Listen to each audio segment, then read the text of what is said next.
So lighting people with glasses can be a little hard sometimes. You'll see reflections of the light in their glasses. Here's some tips and tricks that I use. Some sets have specially made glasses that have special coatings on them that negate the reflections. You'll still see it a little bit. Sometimes they turn out a little green and whatnot, but they aren't nearly as noticeable as regular glasses are. But most people who are wearing glasses usually need them for prescription, so they don't really add in those high-cost coatings and whatnot to negate the glare. One trick that I learned over the years is to put the light as high up above their head as you possibly can, so that if they're looking straight ahead, you don't see that glare off the glasses. Now, doing so might add some unwanted lighting on the face.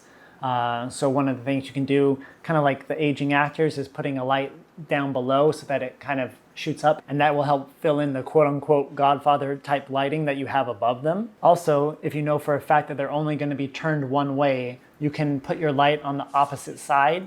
That way the reflections don't show up in their face. There's really only so much you can do when it comes to reflections in glass.